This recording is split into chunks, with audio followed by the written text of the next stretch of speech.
Sir को बदलो सितारे बदल जाएंगे, नज़र को बदलो नज़ारे बदल जाएंगे, कश्तियाँ बदलने की ज़रूरत नहीं, दिशाओं को बदलो किनारे अपने आप बदल जाएंगे। नमस्कार दोस्तों, मैं हूं रत्नेश आर्य और आप हैं मेरे साथ भारत की स्वतंत्रता संग्राम के दौरान। हम सभी जानते हैं कि भारत के स्वतंत्रता संग्राम के दौरान भारत की धरती पर भी क्रांतिकारी घटनाएं घट रही थीं और बहुत सारे वे क्रांतिकारी, बहुत सारे वे भारत के लोग जो विदेशी धरती पर रह रहे थे, वहाँ भी रह कर के, विदेश में रह कर के भी क्रांतिकारी गतिविधियों को अंजाम दे रहे थे। दोस्तों, आज हम जानेंगे कि भारत से बाहर रह रहे अप्रवासी भारतीयों ने भी विदेशी धरती पर रहते हुए कैसे भारतीय स्वतंत्रता संग्राम में भाग लिया। विदेश में रह कर के उन्होंने भारतीयों के लिए, अपने देश के लिए, भारत माता को परतंत्रता की जकड़ी हुई जंजीरों से मुक्त कराने के लिए क्या क्या संघर्ष किए। आज हम उनके संघर्षों को जानेंगे और याद करेंगे उन पन्नों को जो भारत के क्रांतिकारी इतिहास में अपना अलग ही मकाम रखते हैं, अपनी अलग ही जगह रखते हैं। आइए जानते हैं भारत से बाहर उन क्रांतिकारी घटनाओं को। दोस्तों, जिस दौरान भारत की धरती पर बंगाल राज्य का विभाजन चल रहा था, उसी दौरान भारत से बाहर रह रहे भारतीय देश की आज़ादी के लिए लोगों को जोड़ने में लगे थे। आप कल्पना कीजिए, एक तरफ तो बंटवारा हो रहा है और दूसरी तरफ वहीं 1905 में विदेश में रह रहे भारतीय भारत माता की स्वतंत्रता के लिए आंदोलन की शुरुआत कर रहे हैं। आइए जानते हैं वो कौन कौन प्रमुख लोग थे, क्या क्या गतिविधियां थीं। आइए जानते हैं। उनमें सबसे पहले नाम आता है 1905 में इंडियन होम रूल सोसाइटी, जिसकी स्थापना फरवरी 1905 श्याम कृष्ण वर्मा ने 1905 में इंडियन होम रूल सोसाइटी की स्थापना की। उसी आधारशिला के दौरान श्री वर्मा ने द इंडियन सोशियोलॉजिस्ट नामक एक अखबार की शुरुआत की, उसका प्रकाशन किया। दोस्तों, यहीं से विदेश की धरती पर पहली बार क्रांति का प्रादुर्भाव हुआ। यही वो आधार था, यही वो समय था जब 1905 में लंदन में इंडियन होम रूल सोसाइटी की स्थापना हुई। दोस्तों, दूसरा नाम आता है गदर पार्टी। ये गदर पार्टी अमेरिका और कनाडा में रह रहे भारतीयों ने गदर पार्टी का निर्माण किया। गदर पार्टी का निर्माण सन 1913 में 21 अप्रैल 1913 में अमेरिका में रह रहे अमेरिकी भारतीयों और कनाडा में रह रहे भारतीयों ने मिलकर के गदर पार्टी की स्थापना की, जिसका हेडक्वार्टर अमेरिका के सैन फ्रांसिस्को को बनाया गया। वहीं से सारी गतिविधियों को अंजाम दिया जा रहा था। उसी हेडक्वार्टर से एक और गदर पार्टी बनी,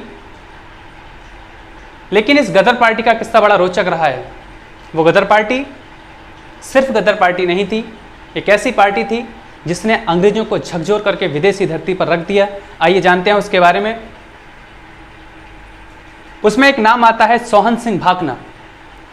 सोहन सिंह भाकना ने एक संस्था बनाई थी, उसका नाम था Hindustan association of the Pacific Coast. दोस्तों, ये Hindustan association of the Pacific Coast ही वो संस्था थी जिसका नाम बाद में गदर पार्टी पड़ा।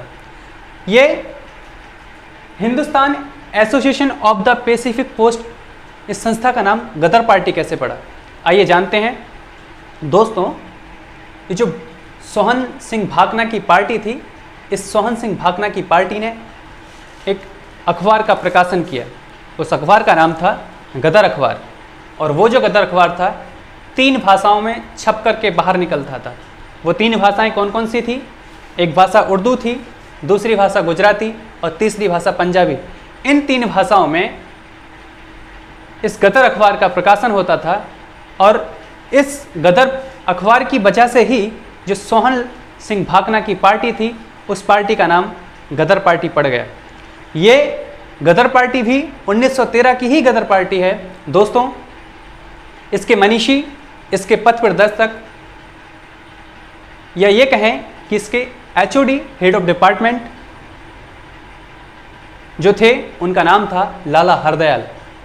इसके अन्य सदस्य और भी थे, जैसे मैडम भिकाजी कामा, राजा महेंद्र प्रताप सिंह, बरकतुल्ला और बहुत सारे, जैसे VD सावरकर, करतार सिंह सराभा। ये ऐसे बहुत सारे क्रांतिकारी थे जो इस गदर पार्टी से जुड़े थे। भारत की क्रांति के इतिहास में इस गदर पार्टी का नाम प्रमुखता से लिया जाता है। आइए जानते हैं इस गदर पार्टी के बारे में और गदर पार्टी के लोगों के बारे में। दोस्तों, भारत में क्रांतिकारी गतिविधियों के दौरान, जैसा कि अभी हम पीछे बात कर रहे थे कि जैसे भारत में क्रांतिकारी गतिविधियां चल रही थीं, वैसे ही भारतीय जो विदेशों में जाकर के रह रहे थे, विदेशों में जाके बसे थे, वो भी भारत की स्वतंत्रता के लिए वहाँ रह करके आंदोलन चला रहे थे, संघर्ष कर रहे थे। उन्हीं में उसी दौरान सन 1915, जिस समय प्रथम विश्व युद्ध की बात है, प्रथम विश्व युद्ध चल रहा था, उसको ये कहा जाता है, उस दौरान एक मान्यता सी बन गई थी कि ये विश्व युद्ध वे उन सारे देशों के लिए एक गोल्डन अवसर बन के आया है, या स्वर्णिम अवसर बन करके आया है। इस दौरान ब्रिटिश हुकूमत कमज़ोर हो रही थी और इस बात को भारतीय भी समझते थे, और भारत के जो राजनेता थे, भारत के जो शुभचिंतक थे, भारत के जो बुद्धिजीवी लोग थे, वे लोग जो भारत की स्वतंत्रता के लिए संघर्ष कर रहे थे, वो भी इस बात को समझते थे कि प्रथम विश्व युद्ध के दौरान अंग्रेजी हुकूमत कमज़ोर हो रही थी, और इसी वजह से 1905 के दौरान जब बंगाल विभाजन हुआ और उसके उपलक्ष्य में स्वदेशी आंदोलन की शुरुआत हुई, धीरे धीरे करके ये आंदोलन खत्म हो गया और गतिविधियां कमज़ोर होने लगी। लेकिन विदेशों में इन गतिविधियों ने तेजी आनी शुरू हुई। उसी दौरान प्रथम विश्व युद्ध के दौरान प्रथम अस्थाई सरकार के गठन हुआ। वो कहाँ हुआ था? वो प्रथम अस्थाई सरकार का गठन काबुल में 1915 को राजा महेंद्र प्रताप सिंह और बरकतुल्ला ने मिलकर के काबुल अफगानिस्तान में प्रथम भारतीय अस्थाई सरकार का गठन किया था। उसमें राजा महेंद्र प्रताप राष्ट्रपति बने थे और बरकतुल्ला इन्हें प्रधानमंत्री का पद दिया था। दोस्तों, एक नाम और आता है, वो नाम भारतीय इतिहास में आज भी स्वर्णिम अक्षरों में लिखा है और हमेशा जब तक भारतवर्ष रहेगा, भारत का इतिहास रहेगा, उनका नाम स्वर्णिम अक्षरों में लिखा जाएगा और लिखा रहेगा। उसमें नाम है मैडम भिकाजी कामा। दोस्तों, एक ऐसी नारी जिसने विदेशी धरती पर रह करके अत्यंत संघर्ष किया, एक ऐसी नारी जो लंबे समय से निरंतर संघर्ष करती रही और क्रांतिकारी गतिविधियों में भाग लेती रही, और ये कहें कि वो राष्ट्रवादी क्रांतिकारी विचारधारा में विश्वास रखती थी। उनका नाम था मैडम भिकाजी कामा। दोस्तों, आज हम जानेंगे कि मैडम भिकाजी कामा कौन थी और उन्होंने भारत की स्वतंत्रता के लिए कौन कौन से काम किए थे। दोस्तों, मैडम भिकाजी कामा एक राष्ट्रवादी क्रांतिकारी थी। इनका जन्म 24 सितंबर 1861 को इनका जन्म हुआ। इनके पिता और इनकी माता दोनों पारसी थी। इनके पति जिनसे इनकी शादी हुई थी, उनका नाम था रुस्तम KR कामा। दोस्तों, इनके पिताजी का नाम सौराबजी फ्रॉमजी पटेल और इनकी माता का नाम जैजीबाई सौराबजी पटेल था।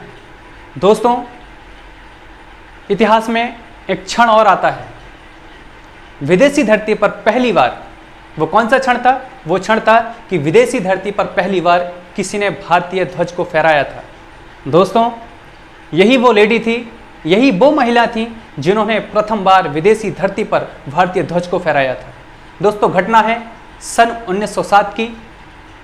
जर्मनी में चल रहे एक अधिवेशन के दौरान जर्मनी के 1907 के जनवरी अधिवेशन में चल रहे एक कांग्रेस में चल रहे सम्मेलन के दौरान, एक हो रही कॉन्फ्रेंस के दौरान इन्होंने जर्मनी के स्टुटगार्ट में 1907 में उस भारतीय ध्वज को, उस भारतीय झंडे को फहराया था।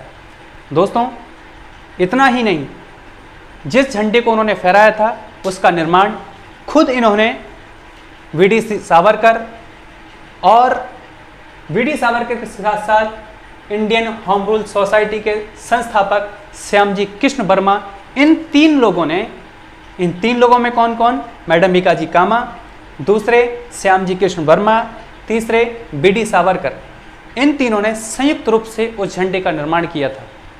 दोस्तों विदेशी धरती पर बहुत सारे काम हो रहे थे, बहुत सारी क्रांतिकारी गतिविधियां जोरों पर थी। उसी दौरान एक घटना और घटती, उस घटना का नाम है कामागाटा मारू जहाज प्रकरण। दोस्तों आज हम जानेंगे कि वो क्या था कामागाटा मारू जहाज प्रकरण, क्या घटना थी, क्या था कामागाटा मारू। दोस्तों ये जो कामागाटा मारू है वो एक जहाज़ था। कामागाटा मारू का जो प्रकरण है वो एक जहाज से संबंधित है। कामागाटा मारू नाम का एक जहाज जो गुरुदत्त सिंह ने जापानियों से लीज पर लिया था, वह जहाज हांगकांग से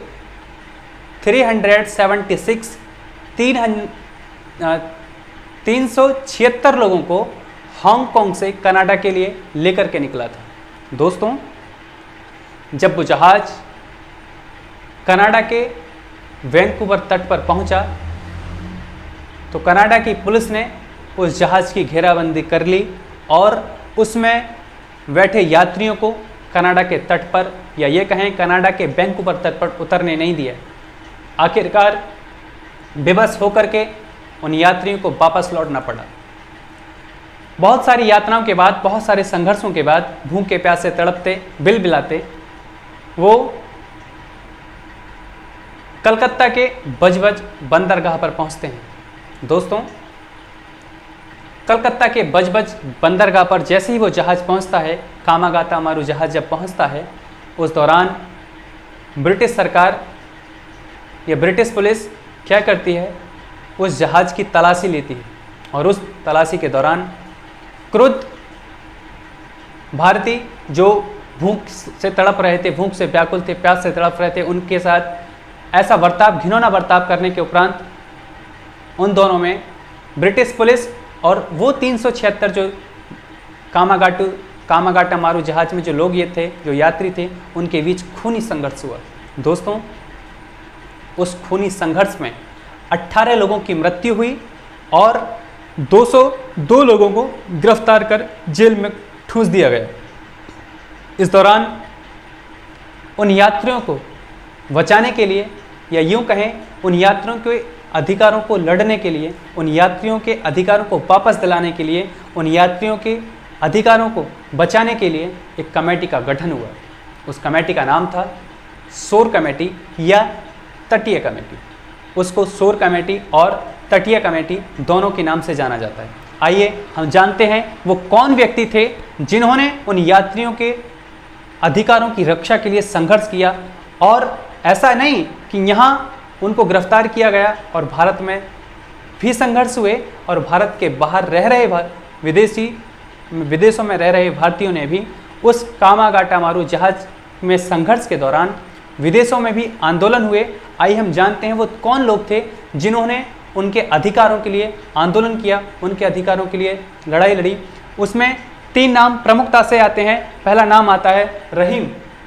उनका नाम है शोर कमेटी, जो जहाज में बैठे लोगों के, यात्रियों के अधिकारों के लिए बनाई गई थी। उस शोर कमेटी में 3 नाम प्रमुखता से आते हैं। पहला नाम आता है शोर कमेटी हुसैन रहीम, दूसरा नाम आता है बलवंत सिंह, तीसरा नाम आता है सोहनलाल पाठक।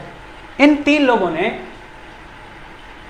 यात्रियों के अधिकारों की रक्षा के लिए, यात्रियों के अधिकारों को बचाने के लिए इस कमेटी का गठन हुआ। इन्होंने संघर्ष किया उनके अधिकारों को वापस दिलाने के लिए। उस दौरान एक महत्वपूर्ण घटना और घटी थी। उस महत्वपूर्ण घटना का नाम है, आइए हम जानेंगे क्या नाम था। उसका नाम है इंडियन इंडिपेंडेंस लीग। वो क्या थी, आइए जानते हैं। कौन उसको बनाने वाला था, आखिर कहाँ से उसकी शुरुआत हुई थी। दोस्तों, भारत में त्रिपुरी संकट के बाद, त्रिपुरी संकट क्या था